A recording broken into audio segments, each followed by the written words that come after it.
어느새 11월이 중순을 지나가고 있습니다. 이제 본격적으로 겨울이 되는 것 같아요. 아침 날씨가 제법 쌀쌀하고 창문에는 성에도 끼고 이슬도 맺히고 하는 거 보니까 이제 겨울이다라는 것을 실감하고 있는 중입니다. 어려운 삶에는 겨울이 쉽지 않아요. 먹을 것도 마땅치 않은데 날씨까지 추웠으니까. 이런 혹독한 시련을 겪으면서 한반도에서 살았던 우리 민족은 이 사계절이라는 계절을 통해서 자연의 섭리를 터득하고 또 혹독한 겨울을 지내면서 삶이 무엇인지, 그 생존한다는 것이 얼마나 쉽지 않은 일인가 하는 것들을 생각했을 것 같아요. 그래서 겨울이 되면 모든 생산 활동이 멈추죠. 그래서 시간이 많은 기간이기도 해요. 밤이 또 깁니다. 이 긴 밤 동안에 얼마나 많은 것들을 생각했을까. 또 내년을 준비해야 하고 돌아온 삶을 돌아보는 시간도 가졌을 것이고. 그래서 인간의 삶이 조금이라도 현명해지려면, 지혜로우려고 하면 뒤돌아보는 시간이 반드시 필요하겠구나, 이런 생각을 하고 이번 겨울 작년에 벌어진 이 12.3 불법 내란을 아직 해결하지 못하고 있는데 이 모든 것들이 다 해결이 되고 해방 후 어지러웠던 우리 정치사를 한번 돌아보는 기회가 되고, 그래서 앞으로는 정말 좋은 세상을 향해 나갈 수 있는, 통일을 향해서 나갈 수 있는 그런 날들이 되기를 소망해 봅니다. 이 기독교라는 종교를 생각하면 정말 여러 가지 많은 생각이 들어요. 한국 기독교, 한국 교회는 특히 정말 생각할 여지가 많습니다. 이게 한국에 들어와서 사업이 되었다, 종교가 사업이 되었다, 이런 얘기들을 많이 하는데, 그거보다 더 큰 문제는 한국 교회가 우리 민족을 이분화하고 이데올로기에 휩싸여서 결국은 이데올로기라는 개념 자체는 옳고 그름이 없는 거죠. 자본을 통해서 성장한다는 자본주의가 있는가 하면 노동자들이 중요하다고 하는 막시즘이 존재하는 거죠. 이 두 개가 서로 상호 보완하면서 지금 세계 경제 이념이나 정치 이념들이 바뀌어가는 추세예요. 그러니까 어느 이론이, 어느 이데올로기가 옳다 그르다고 얘기하는 것은 이건 바보 같은 소리인 거죠. 근데 이것을 딱 이분법으로 나누어서 상대방은 빨갱이, 이런 식으로 죽여도 되는 존재, 이렇게 공격적으로 만드는데 결정적인 역할을 한 것이 한국 교회라는 말씀입니다. 아마 어려서 교회를 다니면 빨갱이 세상이 되면 다 죽는다, 기독교회는 다 죽는다, 이런 얘기들 한두 번씩은 다 들었을 거예요. 한국이 지독스럽게 빨갱이 이데올로기에 사로잡혀 있습니다. 그렇게 된 이유를 여러 가지를 드는데, 핑계거리로 드는 것 중에 하나가 막스가 종교는 인민의 아편이다 라는 이야기를 한 것 때문이라고 하는 거죠. 아편, 중독성이 있다는 거예요.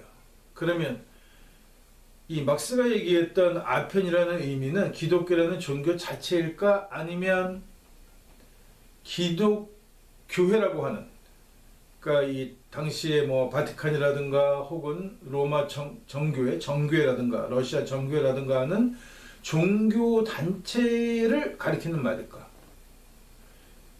현실적으로는 종교 단체의 문제점이 많았기 때문입니다. 물론 그 단체가 문제를 일으킨 데는 기독론이라고 하는 교리에 잘못된 부분이 있었기 때문에 생기는 문제예요. 근데 실제로 이 교리를 가지고도 얼마든지 좋은 방향으로 세상을 구하고 이웃과 더불어 살아가고 착한 일을 하고, 실제로 그런 사람들이 있잖아요. 잘못된 기독론의 교리를 가지고도 근본주의자들 중에서도 정말 자기네 믿음을 지켜가면서 교인들과 더불어서 성실하고 소박하게 살아가는 목사들도 있어요.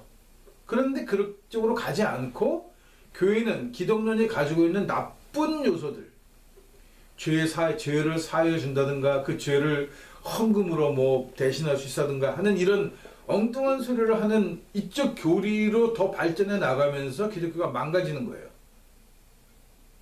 사실 시민혁명이라고 하는 자본혁명이 일어날 때 유럽에서 기독교, 카톨릭이죠. 카톨릭은 엄청난 대지주이고 부호들이었어요. 돈이 많았단 말이에요. 권력도 가지고 있고. 그러니까 부패하는 거예요. 공부는 안 해서 글을 못 읽는 사제들이 넘쳐나는데도 불구하고 돈은 썩어질 정도로 많았단 말이에요. 그래서 나중에 개신교가 분가하면서 또 이 개신교와 구교 두 개가 전쟁을 하거든요. 이때 이제 프랑스 파리가 개신교 왕에 의해서 완전히 이 포위됐던 사건이 일어납니다. 봉쇄해버린 거죠. 그래서 먹을 게 없어져요.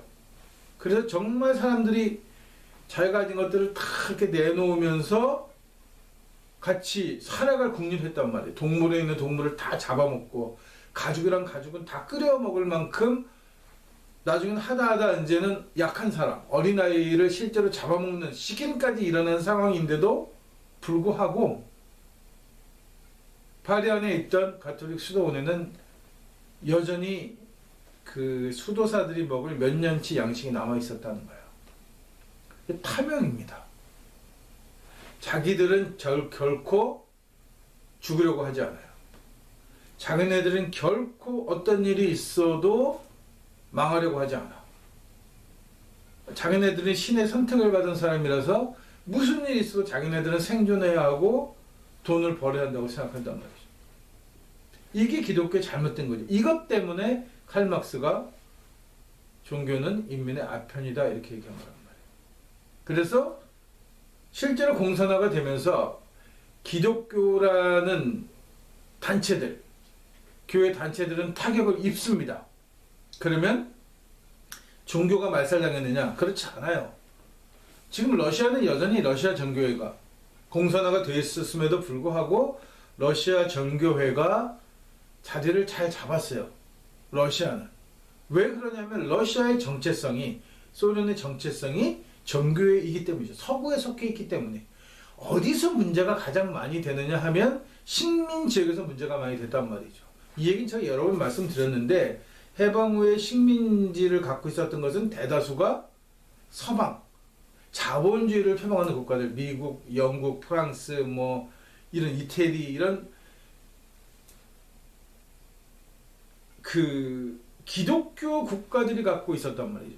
그리고 기독교를 이용해서 식민지를 통치하는데 이용했기 때문에 이게 식민지에서 독립운동이 일어날 때 제국주의로부터 독립하고자 할 때 지원을 어디서 받아야 했냐 하면 소련으로부터 받을 수밖에 없었던 거예요. 서방과 반대되는 세력.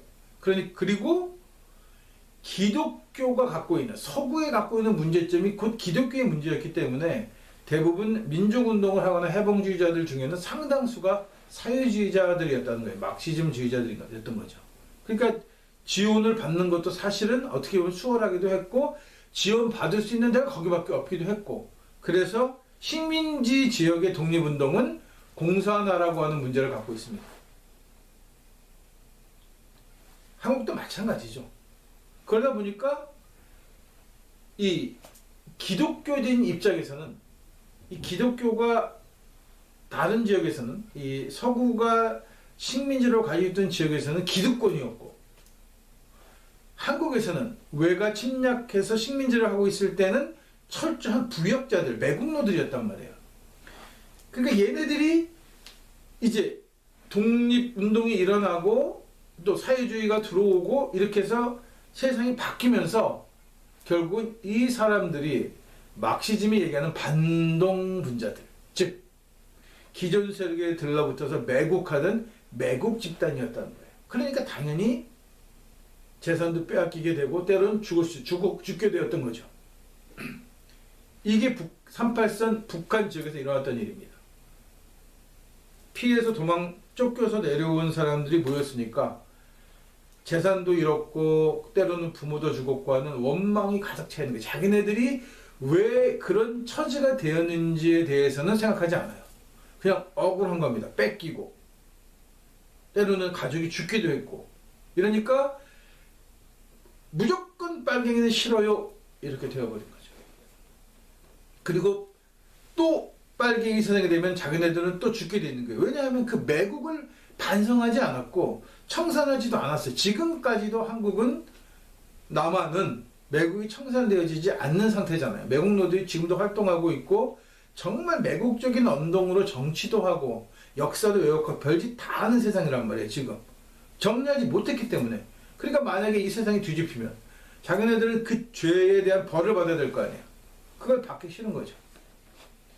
이번 12.3 계엄 후에 이 내란 재판들, 특검 재판들을 보고 있으면 분명하게 알 수 있어요. 분명히 범죄인데 계속 교묘한 말을 해가면서 자기네들이 범죄자가 아닌 것처럼 하고 뒤집어서 공산화되려는 것을 막았다느니 중국의 간첩을 막았다느니 뭐 이런 엉뚱한 소리를 계속하면서 자기네들이 한 일을 정당화하려고 해요. 이게 해방 후 이승만의 비호를 받아서 양키들의 비호를 받았던 매국 세력들이 꾸준히 해오던 일이란 말이죠. 자기네들이 해온 일을 정당화하는 거예요. 자기네들이 정의가 되어야 되는 거죠.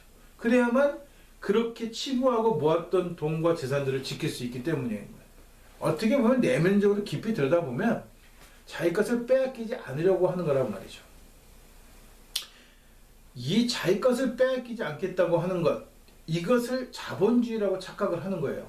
그러니까 지금 상당수의 사람들이 진보 정권이 들었으면 불만스러워하고 이게 불안해하는 이유가 뭐냐면 그나마 자기가 가지고 있는 것을 빼앗길까봐 걱정하는 거예요.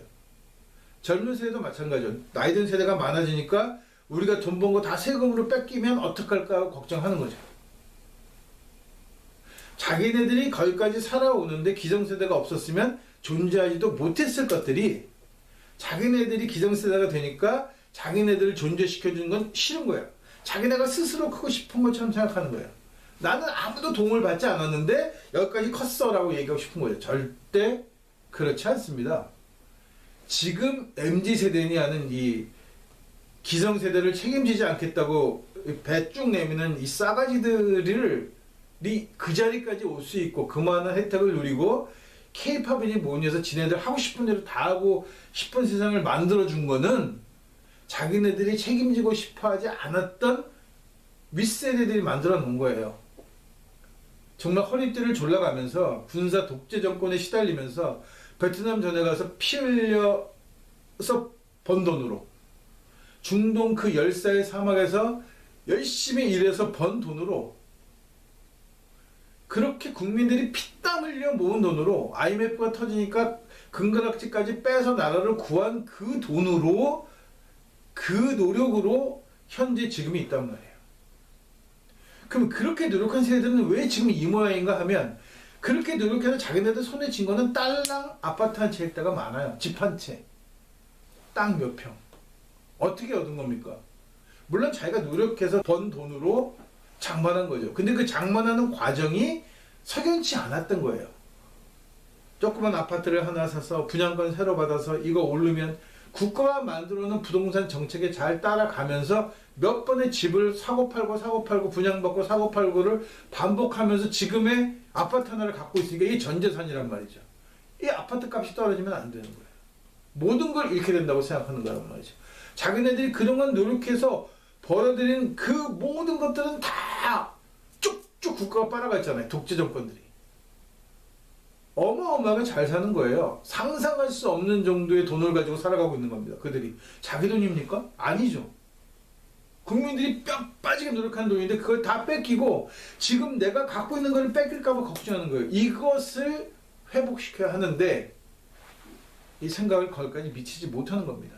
왜? 교육이, 언론이 희덕스럽게 지금 개소리를 계속해서 하고 있잖아요. 이 대장동 사건의 내막을 들여다보면 기가 막히는 거예요. 이 뭐 대변인인가 뭔가 했던 그 여자가 나와가지고 눈물을 흘리면서 뭐 7천억 어쩌고 하는 사실 지금 회수할 거를 회수하고 있고 민사소송으로 회수하고 있는 단계니까 걔네들이 얘기하는 대장동의 금액은 전체 총 금액이란 말이죠. 잉여 수익이 아니고 이런 얘기들을 들으려고 하질 않아. 왜? 마치 자기 걸 빼앗긴 것처럼 생각하기 때문인 거죠. 이런 어처구니 없는 구조가 매국을 청산하지 못했으니까 매국노들이 기득권이 돼서 얘네들이 정치, 법, 군대, 경제, 자본 모든 거를 다 자기네들이 장악하고 있으니까 이겨내기가 쉽지 않고 계속해서 교육서부터 초등학교 때부터 그런 교육을 꾸준히 계속해서 받다 보니까 그게 너무나 당연하게 느껴진다는 거죠. 세뇌잖아요. 무서운 세뇌입니다. 교육이 앞장서서 식민 세뇌를 하고 있거든요. 그러니까 우리 지금 대표적인 게 그건데 우리 영어 못하면 큰일 나는 줄 안단 말이죠. 영어 못해서 무슨 상관이 있어요? 못하면. 내가 한국에서 살아가는데 무슨 지장이 있습니까? 사람들하고 소통하는데 지장이 있어요? 아니면 뭐 물건 사는데 지장이 있어요?